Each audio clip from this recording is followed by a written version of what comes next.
Welcome back. Deputy Transport Minister Mkhuleko Hlengwa is in the Eastern Cape today on an oversight visit to monitor programs that have been funded through the Road Maintenance Grant. Assistance from the grant is meant to help provinces in implementing the road infrastructure strategic framework for the country in line with the S'hamba Sonke Road Programme.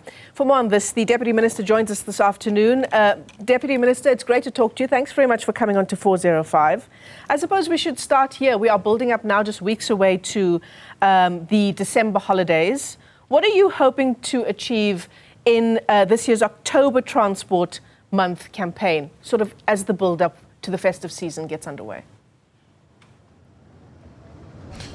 Well, maybe one would want to start exactly there, Michelle, and express our concern about the ongoing levels of reckless and irresponsible driver behavior we are witnessing on our roads, which amongst others has resulted in the very tragic accident of this morning where we have lost 8 lives in Mandeni, in northern KwaZulu-Natal.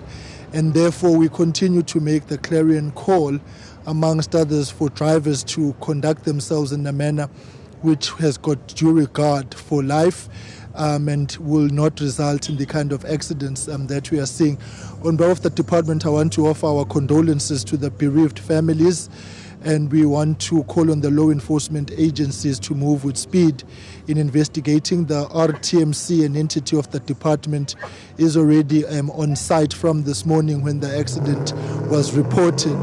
Now, as we go to December and the festive season, we are in a process now of reviewing the safety strategy and working with the provinces to roll out an effective campaign. We are working on the visible policing.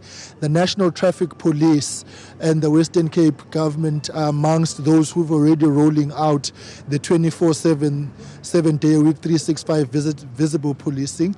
We are going to be embarking on campaigns and will be appearing before Parliament in November to present the safety road strategy for December. But above and beyond, road safety is a daily activity.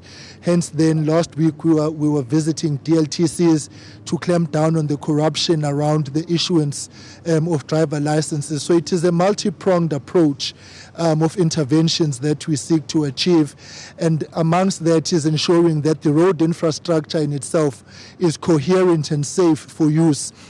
And hence the visit then today to the Eastern Cape around the Provincial Roads Maintenance Grant, which is a grant of the department to provinces to make sure that they are able to meet the demands of maintenance and ensure that we are able to fix the roads. And just behind me is one such road which is linking 2 towns which are economically strategic and have got high volumes of traffic on them. And this is an ongoing project that we'll be doing with the provinces, and we'll be visiting other provinces as well to make sure and check that there is a maximum and effective use of the grant.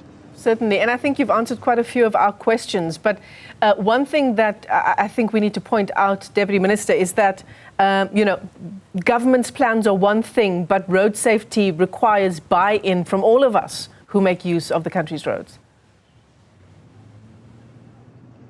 No, that is absolutely correct, and hence one of the pillars of the road safety strategy is a focus on behavior change.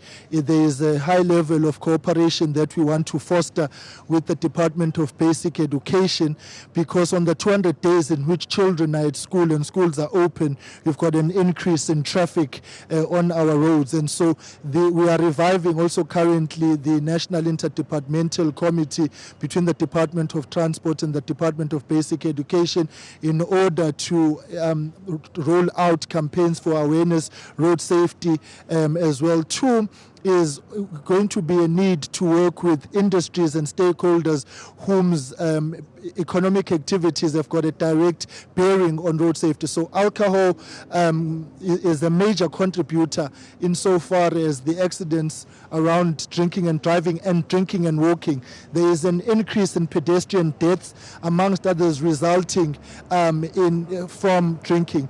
3 is the fact that weekends remain our main area of concern around the entertainment industry and the behavior thereof. And so the buy-in you're talking about really is a collective effort and is us engaging with stakeholders. And when we roll out the program and the safety strategy, it will really be a collaboration of all of us. But the main pillar really is around behavior change, what you do behind the steering wheel, and understanding that as a driver, you drive all cars on the road.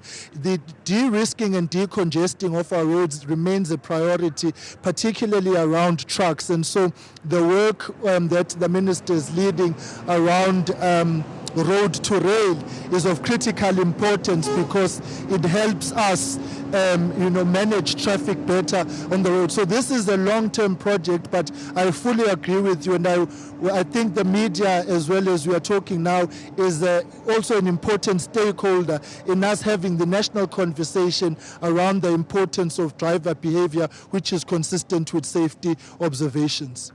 Deputy Transport Minister Mkhuleko Hlengwa, thanks very much indeed for joining us this afternoon. Of course.